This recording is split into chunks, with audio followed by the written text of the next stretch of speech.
Hello friends, lavish corner में आप सभी का स्वागत है। आज हम आपको पेज लेआउट मेन्यू के पेज सेटअप ऑप्शन के बारे में बताने जा रहे हैं, जिसमें आप पेज सेटिंग से रिलेटेड आपको मार्जिन कैसे सेट करना है, ओरिएंटेशन, साइज और पेज में कॉलम कैसे डिवाइड करना है और उसमें पेज ब्रेक, कॉलम ब्रेक कैसे देते हैं, लाइन नंबर और हाइपरनेशन, इसके बारे में आपको जानकारी देने वाले हैं। ये मेरे पास एक डॉक्यूमेंट है, ठीक है। इस डॉक्यूमेंट में हम सबसे पहले आ जाते हैं पेज लेआउट मेन्यू में। पेज लेआउट मेन्यू में ये ऑप्शन ये दिख रहा है आपका। इस पेज सेटअप ऑप्शन में सबसे पहला ऑप्शन है आपका मार्जिन। मार्जिन आपके पेज में मार्जिन देने के लिए आप इसका यूज़ करते हो। सबसे पहले यहाँ पे दिया हुआ है last custom setting, normal, narrow, moderate. यहाँ से आप ये जैसे कि आप नॉर्मल लेते हो तो नॉर्मल में ये ऑलरेडी मार्जिन सेट है। यदि आप कस्टम मार्जिन में आते हो तो कस्टम मार्जिन में आपको ये पेज की सेटिंग में ये आपका पेज सेटअप ऑप्शन दिख जाएगा, ठीक है। इसमें सबसे पहले आपका मार्जिन में दिया हुआ है टॉप 2.54 सेंटीमीटर। इसका मतलब ये हुआ कि ये जो आपका पेज दिख रहा है, पेज के ऊपर का ये जो टॉप हिस्सा है, इस टॉप हिस्से में मार्जिन ये 2.54 सेंटीमीटर छुटा हुआ है। तो ये यहाँ से आपको दिखा रहा है। इसको आप यदि कम करना चाहते हो तो यहाँ से कम कर सकते हो, ठीक है, जितना आपको रखना है। और बढ़ाना है तो यहाँ से आप बढ़ा सकते हो। मैं जैसे कि इसको अभी 2 सेंटीमीटर कर देती हूँ। तो ये आपका टॉप से हुआ। यदि बॉटम से भी आप कम ज़्यादा करना चाहते हो तो यहाँ से भी कर सकते हो। यहाँ पे भी मैं इसको 2 दे देती हूँ। और लेफ़्ट मार्जिन ये दिया हुआ है 2.54 सेंटीमीटर, ये भी मैं इस यहाँ से 2 दे दिए। राइट से भी मैं इसको 2 दे देती हूँ। इतना देने के बाद आपको ओके करना है। जैसे ही आप ओके करते हो तो ये देखिए ये मार्जिन है, यहाँ से ये इसको कम कर दिया, यहाँ से भी कम कर दिया, इधर से भी कम कर दिया और बॉटम से भी आपको ये मार्जिन कम करके दे देगा। तो आपको मार्जिन जैसे सेट करना है तो यहाँ से कस्टम मार्जिन में जाके आप कम ज़्यादा जो भी करना है यहाँ से आप कर सकते हो।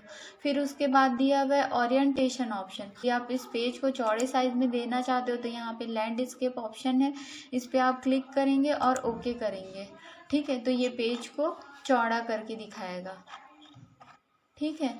तो ओरिएंटेशन में आपका पोर्ट्रेट चाहिए, पोर्ट्रेट ले लिए, लैंडस्केप चाहिए तो यहाँ से लैंडस्केप ले सकते हो। फिर उसके बाद आता है साइज। साइज में ये आपका दिया हुआ है लेटर और A4 साइज, ठीक है। मोर पेपर साइज में आप जाते हो, यहाँ से आप देखो A4 लेटर साइज चाहिए तो यहाँ से आप लेटर साइज ले लो। यदि आपको A4 साइज चाहिए तो यहाँ से A4 साइज ले लो। उसके अलावा आप कस्टम साइज लेना चाहते हो तो यहाँ से आप विड्थ और हाइट दे दो। जितना आपको विड्थ चाहिए यहाँ पे आप विड्थ डाल दो। जैसे कि ये 29.7 दिया हुआ है, ये मैं यहाँ से इसको 40 कर देती हूँ। और इसकी हाइट ये 20 दी हुई है, 21 है तो उसको मैं 30 कर देती हूँ। फिर यहाँ से आप इसको ओके कर देना, ठीक है।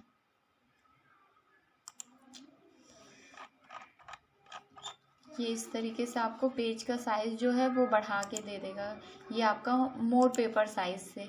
और बाय डिफ़ॉल्ट आपको रखना है लेटर करके आप ओके कर दीजिए। तो ये जो इसकी ओरिजिनल लेटर की साइज़ है वो यहाँ पे डाल के दे देगा।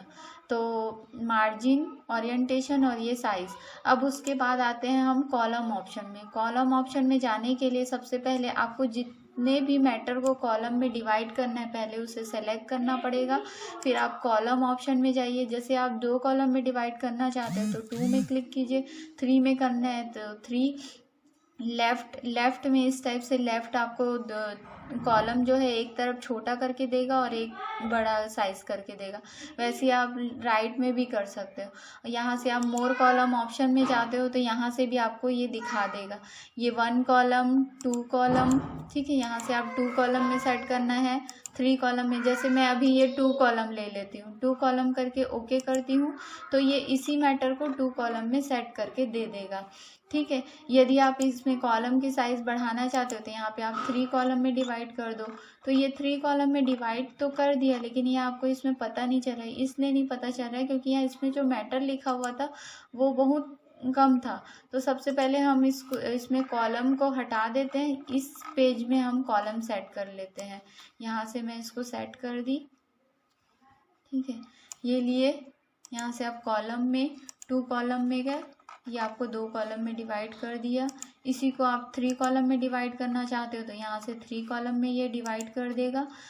ऐसा चाहते हो तो इस तरीके से आपको ये इस टाइप से आपको कॉलम सेट करके देगा। तो यहाँ से आप जैसा चाहते हो वैसा आप ले सकते हो, ठीक है। ये हुआ आपका, ये आपके कॉलम का विड्थ दिया हुआ है और ये उसके बीच का स्पेस, ये आपका स्पेस 1.27 है। यहाँ पे देखिए 1.27 है। इसको भी आप कम ज़्यादा यहाँ से कर सकते हो। ये जो पहला कॉलम है, कॉलम नंबर 1, उसकी विड्थ ये दी हुई है 4.66 सेंटीमीटर। यहाँ से आप इसको बढ़ाना चाहते हो तो बढ़ा सकते हो और कम करना चाहते हो तो यहाँ से कम भी कर सकते हैं। वैसे ही आपका ये सेकंड वाला कॉलम है, इसकी भी विड्थ आपको यहाँ से बढ़ानी है, बढ़ा सकते हो। कम करना है तो यहाँ से आप कम कर सकते हो। जैसा आपको चाहिए यहाँ से आप ले सकते हो। फिर आया आपका equals column width. Equals column width करके आप ओके करते हो तो ये दोनों कॉलम की साइज़ को क्या कर देगा, बराबर कर देगा, ये इस तरीके से। तो ये होता है आपका कॉलम ऑप्शन, ठीक है।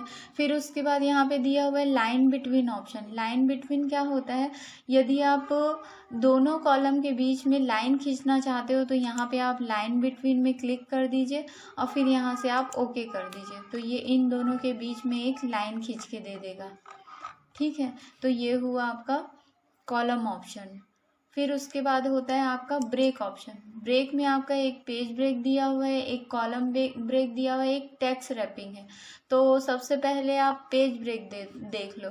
पेज ब्रेक के लिए आपको जैसे कि ये मेरा पेज है, इसमें मेरा 5 पैराग्राफ लिखा हुआ है, 1 2 3 4 5।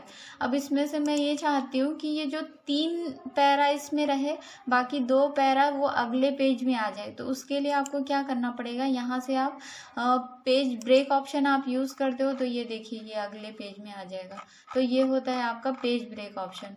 वैसे ही होता है आपका column break option. Column break option क्या होता है, जैसे ये 2 कॉलम में ये डिवाइड करके रखा हुआ है यहाँ पे।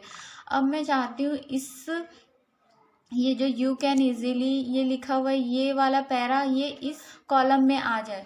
तो इसके लिए मैं यहाँ पे पहले मैं कर्सर रखूँगी क्योंकि मेरे को यहाँ से ब्रेक करना है और फिर यहाँ से मैं जाके कॉलम ब्रेक कर देती हूँ। तो ये देखिए यू कैन इजीली है, ये ऑटोमेटिक यहाँ पे आ जाएगा, ठीक है। तो ये होता है आपका कॉलम ब्रेक ऑप्शन।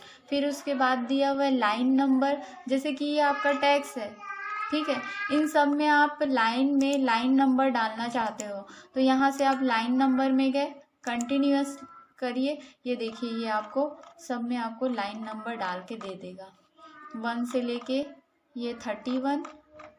उसके बाद आइए आप हाइपरनेशन ऑप्शन में। हाइपरनेशन क्या होता है, उसके लिए सबसे पहले यहाँ से मैं ना लाइन जो दी हुई है उसको हटा देती हूँ, ठीक है। हटाने के बाद यदि मैं हाइपरनेशन ऑप्शन में यूज़ करती हूँ, हाइपरनेशन में मैं ऑटोमेटिक देती हूँ। अब उसके लिए सबसे पहले आप क्या करना, इन सबको आप सेलेक्ट कर लेना। सेलेक्ट करने के बाद आप हाइपरनेशन में ऑटोमेटिक ऑप्शन यूज़ करिएगा, ठीक है। अब इसमें आप देखना, ये देखिए जैसे कि यहाँ पे हाइपरनेशन हम लगाते हैं तो क्या होता है, जैसे हम कुछ वर्ड यहाँ पे लिख रहे हैं, ठीक है, यहाँ से हम लिख रहे हैं, यहाँ से जैसे ये एक वर्ड था, यहाँ पे था करंट लिखा हुआ, ये देखिए CUR और RENT, ये यहाँ पे क्या किया, ये डैश लगा दिया और RENT को वो नीचे ले लिया है। तो इसका मतलब होता है हाइपरनेशन, ठीक है। और यहाँ पे भी ये लिया हुआ है करंट टेम्पलेट में, तो ये हाइपरनेशन है। और वापस आपको हटाना है तो यहाँ से फिर वही आप सेलेक्ट करिए। सेलेक्ट करने के बाद यहाँ से आप नन ऑप्शन में क्लिक कर दीजिए। तो ये वो जो हाइपरनेशन जो दिया था वो वापस यहाँ पे हटा देगा। ये देखिए ये यहाँ से हटा दिया। तो हाइपरनेशन वही होता है कि आप जैसे कोई मैटर लिखे हुए हो और वो इस एक लाइन में वो मार्जिन की वजह से वो वहाँ पे नहीं ले पा रहा है, तो वो डैश डाल के आपको नीचे में ला के दे देगा। तो ये आपका हाइपरनेशन ऑप्शन है। ठीक है। तो फ्रेंड्स, आज हमने आपको पेज सेटअप ऑप्शन के बारे में बताया, जिसमें आप पेज सेटअप में मार्जिन सेट करना और ओरिएंटेशन सीखे, साइज़ देखे कि आपको पेज का साइज़ क्या लेना है, और कॉलम डिवाइड करना सीखे, और उसमें ब्रेक ऑप्शन, कॉलम ब्रेक करना है, जैसे पेज ब्रेक करना है, वो सब ऑप्शन सीखे, लाइन नंबर सीखा, हाइपरनेशन सीखा। यदि आपको ये वीडियो पसंद आई हो तो वीडियो को लाइक करें और प्लीज़ चैनल को सब्सक्राइब करें। धन्यवाद।